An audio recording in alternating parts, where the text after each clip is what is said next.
para esta entrevista. Gracias. Y queríamos iniciar desde tu experiencia en psicología educativa, ¿cómo definirías el concepto de aprendizaje y qué elementos consideras fundamentales en este proceso? Sí, sí. O sea, yo me voy a tomar como 2 momentos en la respuesta, porque me parece importante clarificarle al público por qué la perspectiva psicológica de la educación es tan importante, ¿sí? Porque a uno le dicen, bueno, y usted es un psicólogo educativo, ¿sí? Y cuando somos llamados a ser psicólogos educativos, somos llamados a tener en cuenta el fenómeno subjetivo e intersubjetivo de la educación, ¿sí? Entonces, es posible que a todos nos interesen los procesos, las mejores maneras para aprender algo. Es posible que nos interesen las interacciones al interior de los grupos, eh, y que puedan esas interacciones modificar la manera de aprender, pero la forma en que nos aproximamos es diferente, ¿sí? El fenómeno de la psicología en la educación es un fenómeno de la aproximación a los sucesos subjetivos e intrasubjetivos de la educación misma, ¿no? Entonces uno dice que cuáles son los fenómenos que se estudian ahí, son múltiples y cada vez son más relevantes. Los fenómenos motivacionales, por ejemplo, que una cosa es aprender, otra cosa es querer aprender y otra cosa es ser obligado a aprender. Entonces, en esos 3 momentos o en esas 3 diferentes aproximaciones, pues hay una diferencia grandísima del sujeto que es reflexiva y que casi que es intocable. O sea, tú puedes querer aprender un instrumento y puedes disciplinarte para aprender el instrumento, pero te queda muy difícil. Y entonces tú dices, pero ¿y por qué? O sea, ¿por qué me cuesta tanto aprender las notas? ¿O por qué me cuesta tanto seguir los acordes o los ritmos? Y entonces tú empiezas a darte cuenta que hay fenómenos de orden psicológico, personal, en tu trayectoria de vida e incluso en tu genética que pueden ser explicativos de esas dificultades. Y eso, pues eso necesariamente no es un campo explicativo de los educadores en general, ¿cierto?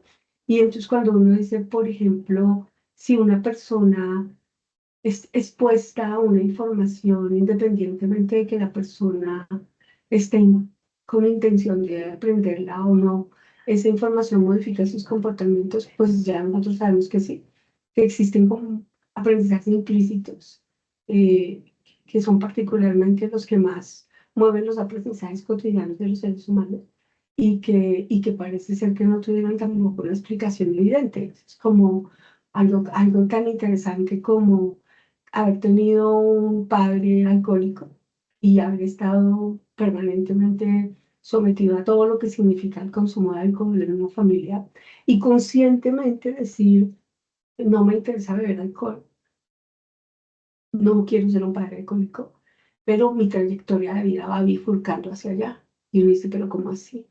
O sea, porque hay aprendizajes implícitos de los cuales es muy difícil liberarse si no se toma conciencia. Tú, pero el término toma de conciencia cambia ahí completamente la trayectoria de una persona. Entonces, por eso los seres humanos no somos necesariamente determinados por las condiciones originales, ¿sí? Y eso es un fenómeno apasionante.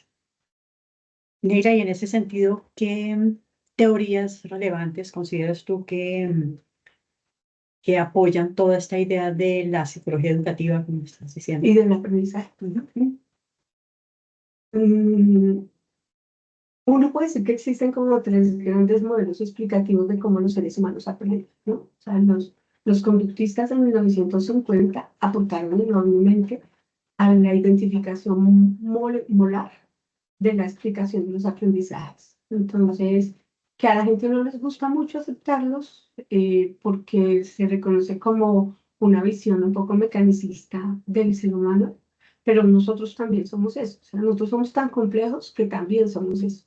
Entonces, cuando uno habla de aprendizaje clásico, operante, de operantes, de mm, facilitación, inhibición, cuando se habla de mecanismos de adaptación, nosotros tenemos que hablar de todo el aporte que le ha hecho el conductismo a la explicación de los aprendizajes en los seres humanos, ¿no? O sea, sabemos que hay una relación entre estímulo y respuesta y esas relaciones entre estímulo y respuesta.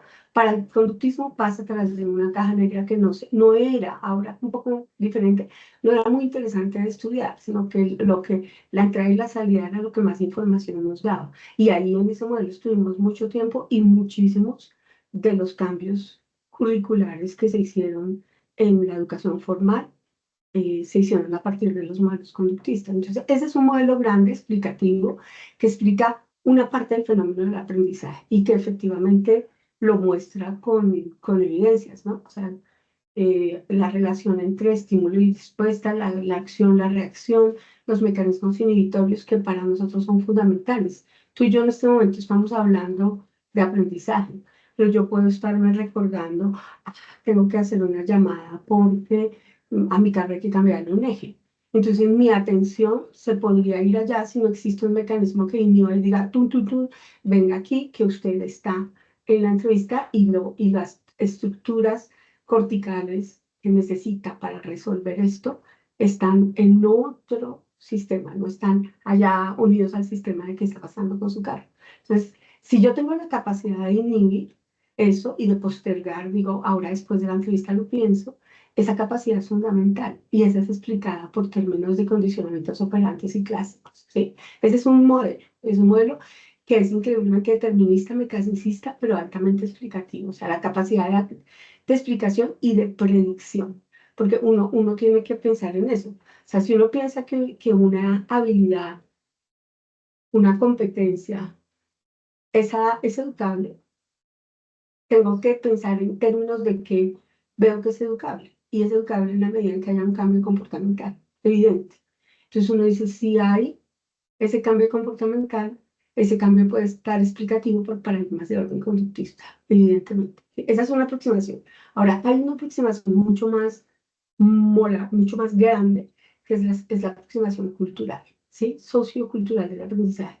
Que ahí están, pues, todos los vygotsquianos, los estructuralistas, y pues los nuevos, ¿no? Piaget, Riboupie, eh,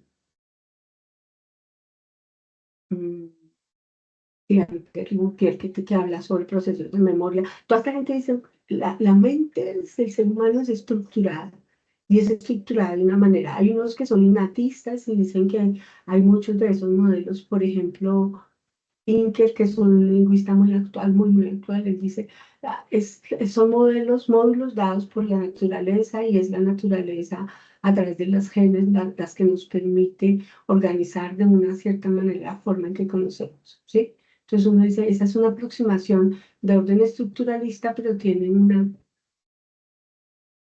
eh, un origen innatista, ¿sí? O sea, hay algo en la especie que nos programa para, pero hay otros muy diferentes y es la gran discusión con los filósofos y particularmente con uno que se llama Fodor.